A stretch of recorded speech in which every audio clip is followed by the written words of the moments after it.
fiery horse with the speed of light, a cloud of dust, and a hearty hi-yo silver. The Lone Ranger.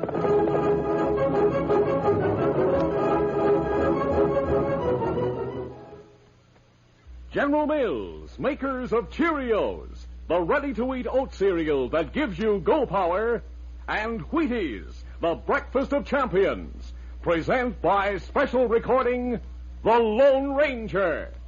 'Cause champions are made, not born. Yes, sir. Get on your way. Get on your way. Get on your way with Wheaties. It's good to know that champions are made, not born. Gives us all a chance. For instance, let's go back to 1943 and listen to the story of champion Mickey Mantle of the New York Yankees. Mickey worked hard to learn the game. As he got on his way to fame, he practiced batting, learned to throw. And Mickey knew what champions know. Wheaties for breakfast, away you go. No wonder Mickey's got all that steam. Mantle and Wheaties, they're still a team. Why, Mickey Mantle grew up on Wheaties, been eating them since he was 12. So good for a guy. There's a whole kernel of wheat in every Wheaties flake. Come on, Mickey, belt that ball.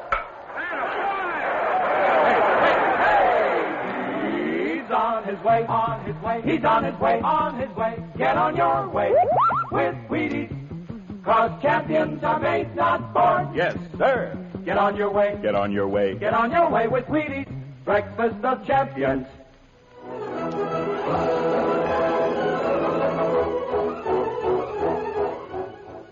With his faithful Indian companion Tonto, the daring and resourceful masked rider of the plains led the fight for law and order in the early western United States. Nowhere in the pages of history can one find a greater champion of justice. Return with us now to those thrilling days of yesteryear. From out of the past come the thundering hoofbeats of the great horse Silver. The Lone Ranger rides again. Come on, Silver. Let's go, big fella. I'll Silver. Hooray!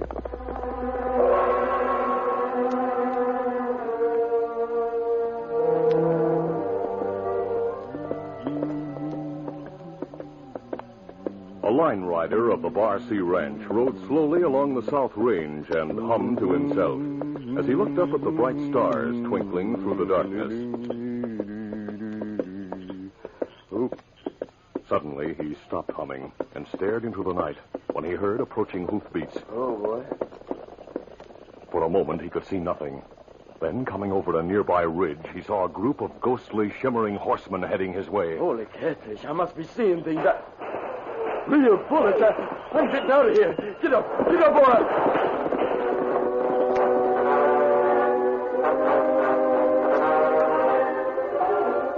The following morning, many longhorns were missing from the South Range.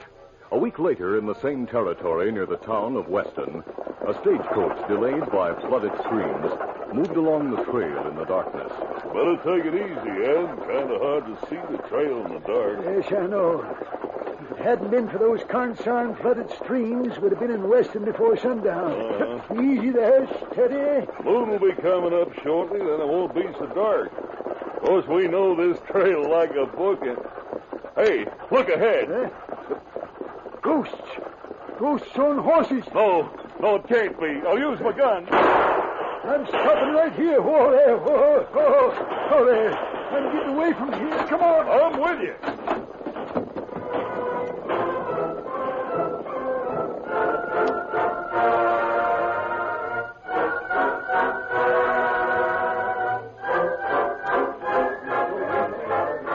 Gradually, the word spread about the nocturnal, ghostly riders, and the stories told in the cafe were greatly exaggerated. I'm telling you, men, I never saw anything like it. There they were, just floating in the air, sort of. They appeared out of nowhere and came toward me lickety-split.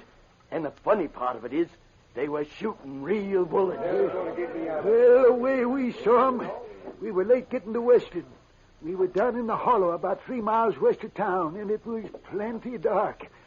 Suddenly, right before our eyes, 5 or 6 of those ghost riders appeared on the trail ahead of us. Best not to travel at night. Nobody's safe from ghosts anywhere. Now, hold on, men. No use talking like a lot of kids afraid of the dark. If those are ghosts, why do they shoot real bullets? Why do they leave hoof prints? Why do they need cattle or cash or gold? Tell me that. Sheriff, some of the hands at the Bar C spread say the ghosts of an outlaw gang come back to get even. That'd be why they drive away cattle or take cash or gold. Hey, what about the bullets and the hoof marks? Well, ghosts could do anything or make anything seem real, I reckon. I say those were real horses that left real hoof marks. Whoever your ghosts are, they're smart enough to cover their trail, too. Well, have it your way, Sheriff, but the less I see of them, the better. I'm not getting caught on the trail at night after this, no, sir.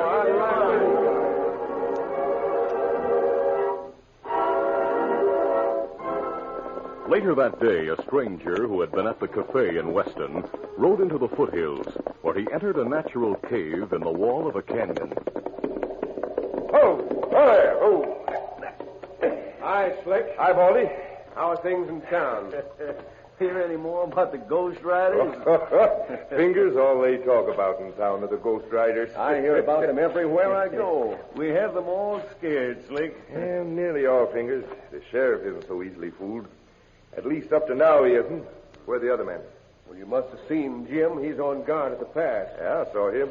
The other two are back in the cave sleeping. Oh, come on. I want to talk to all of you. All right. Hey, you two, get up. Boss is back. All right, now listen, boys. Tonight the moon doesn't come up until midnight. I'll have Baldy ride to town and pass around word that he saw the Ghost Riders over on High Ridge last night. What for? Because the sheriff and his deputies are bound to go to High Ridge tonight to watch. Oh, yeah. Then we'll ride quickly through the valley below, where we can be seen, but we'll be out of gun range. Yeah. And the sight of the Ghost Riders might convince him more than just hearing about him. Real slick. They'll come down and try to trail us, maybe. They can't trail us in pitch darkness, and we'll cover our tracks as usual. I figure that after tonight, he'll have fewer deputies riding with him. As Slick predicted, the night was dark. Baldy went to town that afternoon and talked of seeing the Ghost Riders on High Ridge the night before. The sheriff, who was at the cafe, listened intently, then stated he and his deputies would go to High Ridge that night in case the riders appeared again. It was well before midnight when he and his men reached High Ridge and slowly rode the ridge trail. All right, keep your eyes open, men. If we catch sight of those riders, we'll open fire and get after them pronto. It's mighty dark, Sheriff. Too dark for hard riding on this rutted trail. It'll be just as rough riding for them, men. Frankly, I think those crooks wear white sheets or something. You can't depend on witnesses. I found that out. What's more? Sheriff, look down in the valley. Jumping Jiminy, there they are. They really look like ghosts, Sheriff. Sort of a shimmery light makes their coats and hats stand out plain. Hey, listen. Those are real horses. Hear the hoofbeats? Yeah, they're out of gun range. We'll get down there to hurry. No. Count me out, Sheriff. I'm going back to town pronto. You fools! How can we catch them if you men shaking your boots like everybody else? I'm not hunting any ghost riders at night. Let's go back to town. I don't go for this sort of thing. All right. We'll go back to town. Get up, Ed. Come on, get up. On the opposite ridge, two other men saw the ghostly-looking riders in the valley. Tonto and the Lone Ranger were camped in a grove on the slope. Tonto suddenly called the masked man's attention to the riders. Kimasabi, look. The Ghost Riders we've heard about. I hear the hoofbeats of their horses. Ah, me not sabi. Them shine and dark with white glow. We'll saddle Silver and Scout and try to follow them. Come on.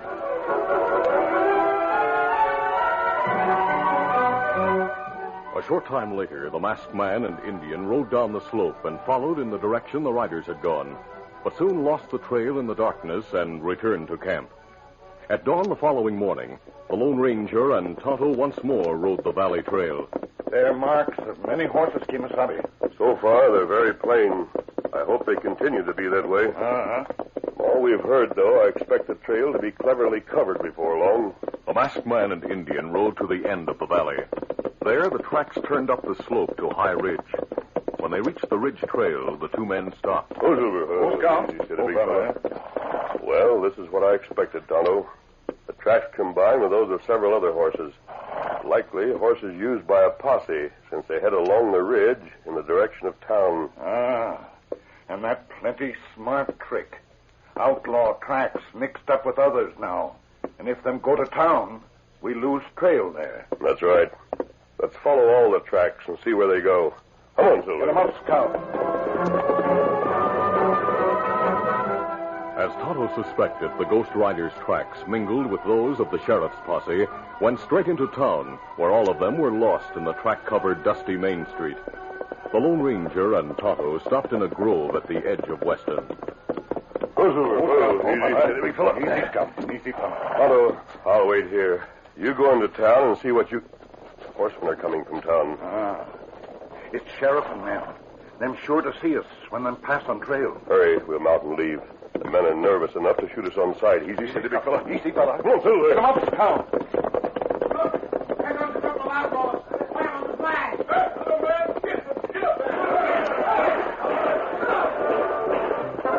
The Lone Ranger and Tonto were able to stay just out of range of the flying bullets fired by the posse. They gradually outdistanced their pursuers as Silver and Scout bore them toward the foothills, and then used various means to cover their trail after they were out of sight of the posse.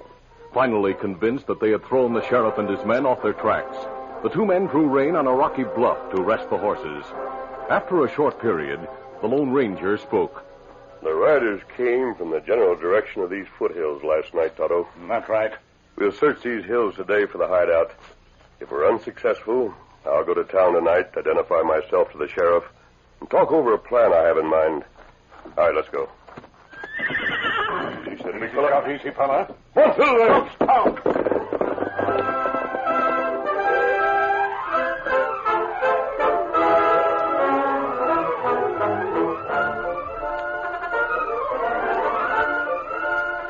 We'll continue our Lone Ranger adventure in just a moment. Sheriff Sam is a boy of 10. He busts right in the robber's den and gets his man because he knows he's got go power from Cheerios. Yes, he's got go power. There he goes. He's feeling his Cheerios. Cheerios. Cheerios.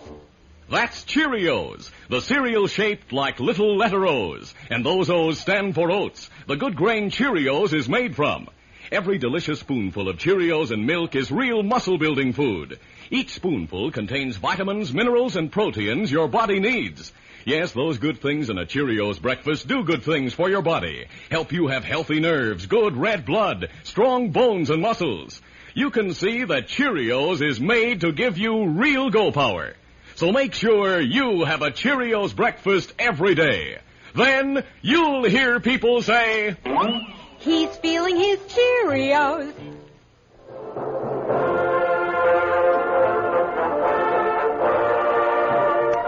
Now to continue. After the sheriff and his men lost the trail of the masked man and Indian, they gave up the chase and rode to the valley to follow the Ghost Rider's back trail. The tracks led them from the valley into the foothills and onto rocky, shale-covered terrain. Yeah, just as I expected. No more tracks to follow, men. No telling where they went from here. Yeah, we'll take a look into some of the canyons hereabouts before we go back to town. Might happen to spot their camp. Yeah, if they didn't just vanish into thin air. Stop talking foolish. If they were going to vanish, why would they bother to ride this far into the foothills? Just to confuse us, I reckon. Yeah, you're plenty confused, all right. You're letting your imagination run away with you. Maybe. But you saw them last night. It just isn't natural for real men to glow in the dark like they do. It's no use talking to you. Let's get on with the search. Get up here. Come on. Get up.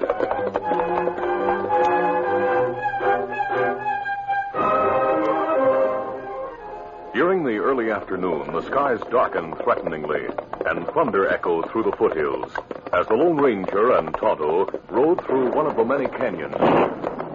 It gets plenty dark, Kemosabe. Soon we have bad storm. It's beginning to rain already. We'll find shelter. There's an opening to a natural cave. These hills are honeycombed with caverns. We'll go in there. Come on, Silver. Come, Scout. Come, fella. Easy, big fella. Easy, Scout. The masked man and Indian stopped just inside the cave entrance to wait for the storm to pass. It get darker outside, Kemosabe. This plenty bad storm. It will soon pass. The shadows gradually deepened in the canyon, until soon it was almost as dark as night. It was then the Lone Ranger exclaimed, Otto, look back in the cave. The walls have a strange glow that give off a shimmering light. I want to look closer. The masked man walked back a short distance, then examined the wall closely, rubbing his hand on it. Look, Otto. This wall is damp. The moisture on my hand makes it glow in the dark. Notice where my sleeve rubbed against the wall. The sleeve shining dark. It's a luminous substance, apparently caused by chemical reaction of the moisture seeping down the walls. Certain phosphorus-like salts from the rocky walls might bring it about. Me see plenty strange color in pointed rock that hang from roof, grow from floor. Those cone-like formations are known as stalagmites and stalactites. They're made by the dripping mineral waters that seep through from above. Otto, the luminous substance on my sleeve explains the so-called ghost riders. What you mean? Evidently, they have their hideout in a similar cavern and discovered that this substance will make their clothing glow in the dark. And they use that knowledge to good advantage. After storm pass, we hunt for other cave, maybe? As I said before, these hills are honeycombed with caverns. If we hope to catch that gang in a hurry, the best thing to do is to bring them out into the open. And how you do that? I rub my handkerchief with the substance. And tonight I'll suggest that the sheriff show it to his men as proof the riders are real men. Then we'll make plans.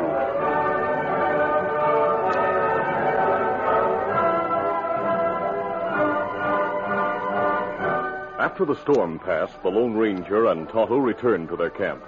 When darkness set in, they went to town, where the masked man identified himself to the sheriff and his deputy, and after showing the luminous handkerchief, suggested a plan for capturing the Ghost Riders.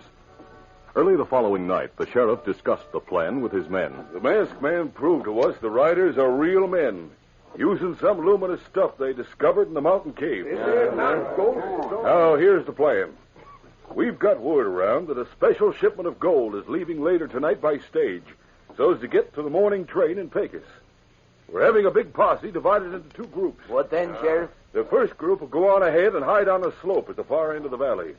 The second group will follow the stage at a distance. Who'll drive the stage? The regular driver will take it out of town. And then the masked man will take over. The Indian will take his white horse and go with us. Now go out and get the big posse together. Right, Sheriff.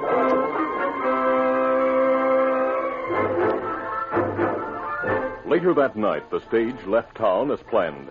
Outside of town, the Lone Ranger took the reins and, riding alone, drove the stagecoach into the valley. Get up! Get up there! Get up! The darkness was intense, broken only by the dimly glowing lanterns on the stagecoach.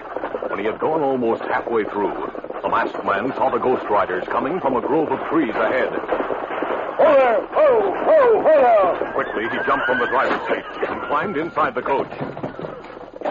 Here they come.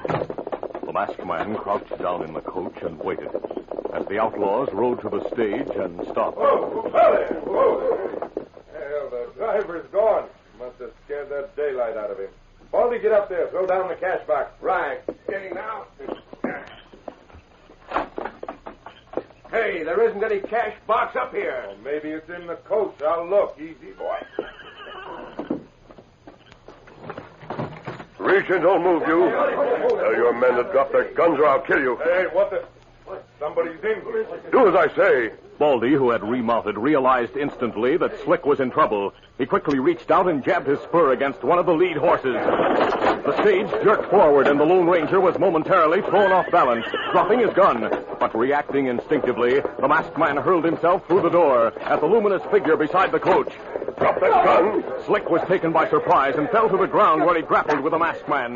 The other crooks dismounted hurriedly and moved in to help. But because of the intense darkness, they were unable to see the masked man, though Slick's luminous figure stood out clearly. Then... Hey, riders are coming. We can't see them. They're coming from both sides. I'll finish you. Try it. The sheriff's men moved in from either side with blazing guns, while the Lone Ranger fought with Slick. The outlaws, with their luminous clothes, were easily seen. Get them all, men. Don't let anyone escape. Several of the men were wounded, and within a short time, the outlaws, realizing their hopeless situation, surrendered. Yeah, we dropped our guns. Get to your feet, you. I'll kill you for this. Not if I can help it. heavy blows to each side of the jaw, the Lone Ranger knocked Slick to the ground unconscious. After retrieving his gun from the coach, he returned and stood over Slick. Bring a lantern here, Hank. Here it is. There's the leader of the gang, Sheriff. Hold that lantern closer. You recognize him? Yes, Slick Wheeler. Wanted for murder in San Antonio. He used to lead a gang down that way. Well, mister, we got 'em all. Your plan worked fine. We could see 'em plain as day. You know, Sheriff, I'd like to have one of those coats that glow in the dark, sort of as a souvenir. Yeah, you'd go around scaring yourself, Hank. Anyway, those will be held as evidence. After this, you'd better think twice before you start believing in ghosts. Thanks to the masked man, there'll be no more ghost riders around here. You all right, Kimasabi? Yes, Tonto. Where's Silver? Him back there with Scout. Good. We'll leave now. Adios, Sheriff, and don't let the ghost disappear. Yeah, don't worry, mister. The bars at my jailhouse will hold any ghost you want to bring me. Well, I hope to see you and Tonto again soon. You will. Let's go, Tonto. Adios, everybody. Goodbye. Bye.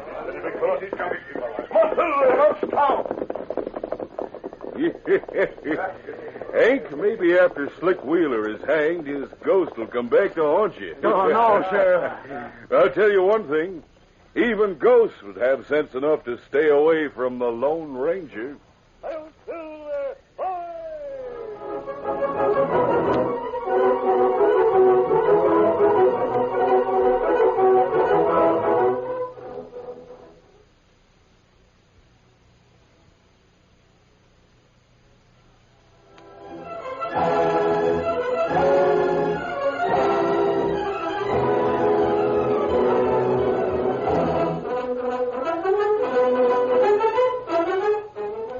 The Lone Ranger, a copyrighted feature of the Lone Ranger Incorporated, is produced by Pendle Campbell Muir Incorporated.